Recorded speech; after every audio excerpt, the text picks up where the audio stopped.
Craig Brain is not your brain or my brain. Love it or hate it or something in between. Welcome to the squishy, alien middle inside of this dude's skull. Take a peek. Take a peek.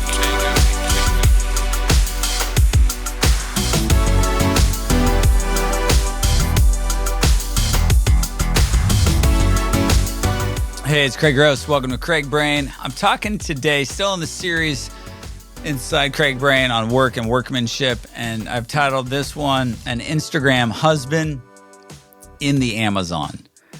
And I opened up this article talking about a recent commercial that I saw for Amazon Cloud, which I think we understand Amazon to be a lot of things front-facing. It's where you shop, it's where you buy.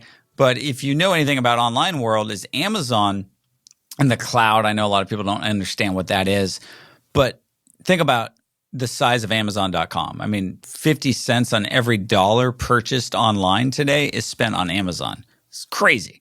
Just the growth, just what's going on in that company. And so if you have a website like that, you actually servers and everything to power that website is pretty phenomenal. So they have a whole back-end services. And if that's too geek talk, you've got front-facing, which would be like what you see, and then back-end would be how all this stuff operates.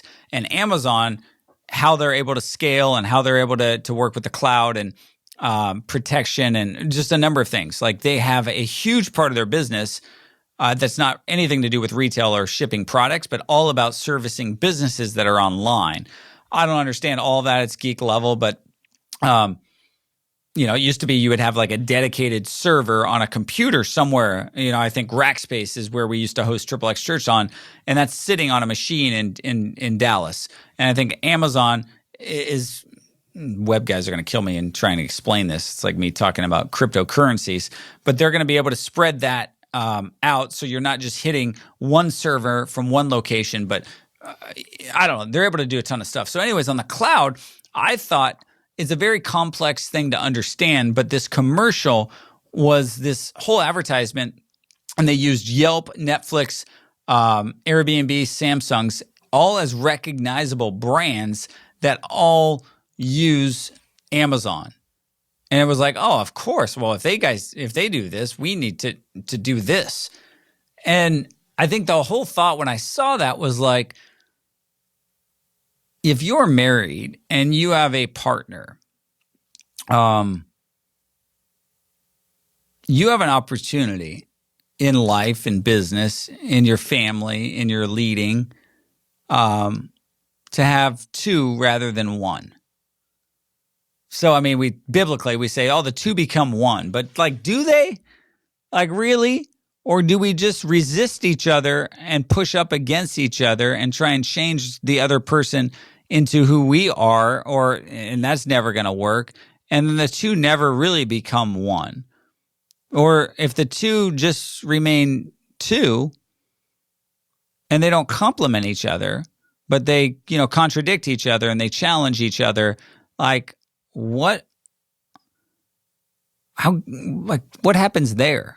I've been married now 20 years, and I think just starting to understand this concept of like, we're better together.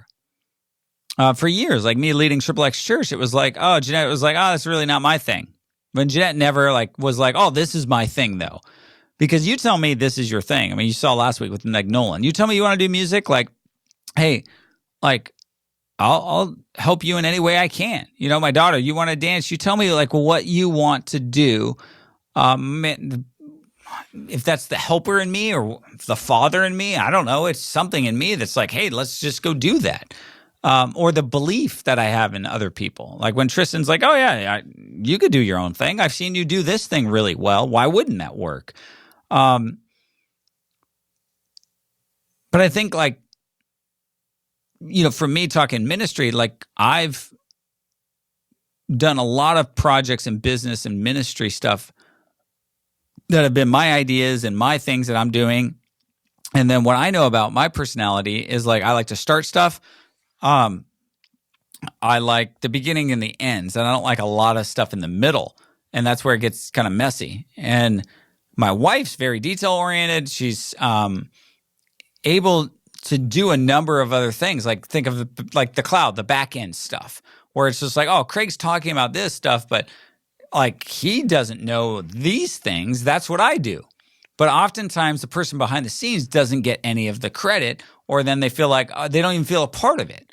Where finally I was like, hey, Amazon, like, yeah, you do, like, no wonder why Netflix is never shut down when I've never tried to be on Netflix and got an outage that their servers are down. Because it's friggin' Amazon behind that. No wonder, Airbnb and like these companies use you guys, because it's just like there's probably nobody better than that. But if you don't know that, you're like, you just assume, oh, well, Netflix has figured all that out. No, Netflix has probably enough problems to figure out on how to license and subscriptions and films and TVs and content that they don't even want to think about this other stuff, and they want to have a partner in that. I've worked with a lot of people over the years where I'm like, hey, I could do this really good. You could do that. Why don't we do that together? And recently, there is a thing about this Instagram husband. There was a video that came out years ago that showed a wife and a husband behind the camera taking all these photos of the wife. And it was like, that was what an Instagram husband was. It was like the guy that was actually taking the photos for the wife that she could post. I've been in this room for the last year with a bunch of social media influencers, and a lot of them are women, and a lot of them have husbands that have now quit their jobs from a number of companies to come work with them. But then there's that rub of I might want to do my thing. Or, I have another friend who was shut down his business to support his wife's business. They had the same sort of businesses, but he thought the path for her was way, not just easier, but way smarter for him to come behind her thing rather than him build his own thing. Man, that takes some ego being dissolved, and that takes a lot of that stuff kind of just going, man, am I willing to kind of lead from kind of, behind the scenes and not be the rock star or the front facing? And so in my work with a lot of these couples and just getting to know people, not even in a marriage, sometimes you see a guy on the stage and you're like, okay, how's he do that? Then you meet somebody on his team and you're like, oh, I get how you were able to do this. My role at Triple X Church for years, I felt like, I knew in 2013 is when the Lord, in the middle of Alaska, I heard it loud and clear that, hey, you're supposed to move on from Triple X Church. I didn't know when and where. He didn't give me dates. We didn't have a conversation about it. It was just I knew it though. It was, I can tell you some definitive times where I've heard from the Lord in my life. That was one of them. So for me, I'm like, I'm going to go figure out this. So I found some people that were struggling in markets that I understood really well. A similar pass. Hey, this one guy started to speak. I helped him get started into a lot of the things that I've done for years, and also things I've been burned out on. So I was like, oh, when he got on that burnout path, I was like, hey, you know what? Here's what I did. Let me come alongside you and build some products for you. So I did that. Nobody ever knew. That was me doing a lot of that stuff behind the scenes, and there was a lot of great success that we had. And then other people were like, oh, how are you doing it? Oh, I have this guy. And then that led to now, obviously, a room full of people that we're helping and teaching and learning together with. And so I've been on both sides where you're like the front-facing piece and you're the guy that people kind of look at. And then for that ministry, I have a bunch of other people that know how to do stuff behind the scenes that I can't necessarily do. Or I'd be dumb to try and do all those things. And so this whole article and what I was getting at about this was, I think, if at all possible, we're better together. The we is better than just the I.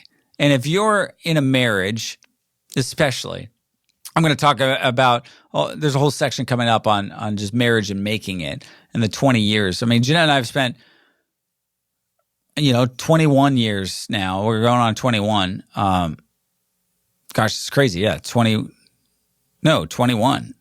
We just, 21 years together. And out of those 21 years, we've worked together for 20 years. And mainly when I say work together, it's been Jeanette supporting the vision and the ministries that I've championed and led, and Jeanette doing we literally hired Jeanette, me and Jake Larson, when we started Fireproof. We did it for a year and we're like, oh my gosh, like we can't, we wanted to make more money. We were making like $18,000 our first year at Fireproof. And it was like, we could hire somebody. That's what we really need. So we didn't get a raise the second year. We hired somebody and we're like, look, Jeanette said she'd do anything. And in typical E-Myth fashion, if you haven't read E-Myth, you should. E-Myth's just like, you wear all these hats and then you hire somebody and basically their job became all the hats you were wearing that you don't want to wear. And so we threw all those into Jeanette's lap. So for 20 years, Jeanette's worked a job that basically is all things that nobody else has ever wanted to do. And it's not sexy. It's not fun. It's not really that enjoyable. It's caused a lot of fights. She's quit a number of times. I fired her a couple of times. I would say 90% of our fights that we've gotten into in 21 years have been around work or working together or my unbalance of work and too much work and not shutting down. Now, would I take any of that back? And had I just worked for somebody else and worked an 8 to 5 and not done the things that I've done? No, I don't think. I think we've learned a lot. We've grown a lot. We've grown a lot together, and we're starting to finally get in a groove of things.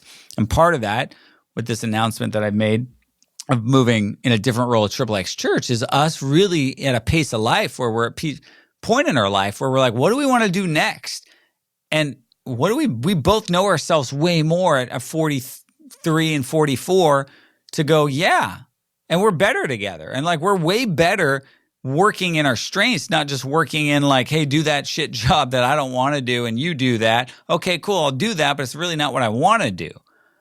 And what's fun in this room that I've been in is just like when you see those kind of stars aligning and you see less resistance. And Jen and I use this analogy a lot now in our marriage of like, it's been a tug of war game for a lot of years and now it's a teeter-totter. We don't do any of those really, but the thought of a teeter-totter of like, man, when you can balance each other out and you guys can be operating, not resisting each other so much. So I think this applies whether you're married, whether you're not, whether you're looking for a business partner. And just, if that's your wife, if that's an outsider, I had a friend recently say in business, when you start working together, it's not a marriage. I have a friend who's been in business for a long time with a partner, and he's adamant that and he's told by some mentors that you got to treat this like a marriage. I disagree with that completely because there's nothing in business that will ever be like your marriage or should be like your marriage. That'd be called like an affair, And so business is different, but I had another friend who said, actually in one of these same meetings that we were talking about, he said, I'll never do 50-50 partnerships in business because no business is 50-50. And you always then have that struggle of like, well, I do more or you do less. And like, why are we equal? But when you're like, no, I'm 75 and you're 25 and here's why, and that's understood, it takes pressure off and it takes expectations off and it goes, oh, okay. But in a marriage, like, yeah, you're 50-50. And whether that's, hey, I'm doing stuff with the kids, I lead in the family, you're doing work. For years, me and Jeanette, it's just like I don't do a lot of the stuff around the house. I make more of a mess than I clean up. And we talk through a lot of those things. Like, there's not been expectations for Jeanette to do some of the things I do. Or there's other things where we're like, you know what? I love being involved in my kids' lives. Like, whether that was like, I never asked Jeanette to coach the kids at soccer. That wouldn't have worked. I love, though, speaking of that, when AOISO would have like the mom would coach like the guys team. Out of 15 people, you couldn't find one dad that say like knows how to kick a soccer ball. Then there's like that fired up mom that's like, I'll do it, but knows nothing about soccer. I love playing against them because it was just like, that's great advantage. There was one chick named Danielle. She has like 3 boys and she was probably the best coach I've ever interacted with at AOISO who was a woman. So I'm not being sexist, but she played like soccer at a huge competitive level. And she actually got thrown out of more games than I did. Which is probably why I liked her. Because it was like, look, Danielle did that and she's a woman. Like, can't get mad at me. But all that's to say is like the expectations weren't like, well, I coach, you should do that. And I think in marriage or in business or in partnerships, there's a lot of that, like that tug of war and resistance with people versus the, hey, yeah, you do that really well, I do that really well, and that's why we're great partners. In marriage, when you look at like, man, your strengths and then her strengths and your weaknesses and her weaknesses, there's a great chance. That's why I love like these personality tests. Like, oh, wow, you really compliment me. Like when Jen and I look at ourselves on paper, you're like, hey, that's really good how we work together. But then you hear us in a conversation or you hear some of our fights and you go, no, that doesn't make sense. All that to say is it's leaning into this thought of we're better together. And some of you, man, might have to lower your ego a bit to go, you know what, I'm here to serve in that capacity. I don't need the spotlight. We're both not going to be front facing. But man, I have, for me personally, like being able to work with Jeanette, being able to work as a family in a different sort of way, even in this new venture together where Jeanette is more front facing with me, alongside me, rather than just kind of hiding in the back, just doing kind of the crap work. I'm getting more excited about that and more excited about that kind of work because we can be involved together. So lots here. I know this is kind of, it's a shorter read. Some people have said, they're so long. Like, yeah, 8 minutes is so long for you to read a blog today. I'm sorry, millennials that just want a caption on Instagram. We will add those, but there is more to it. And this thought of we instead of I think is a good one. So thanks for listening.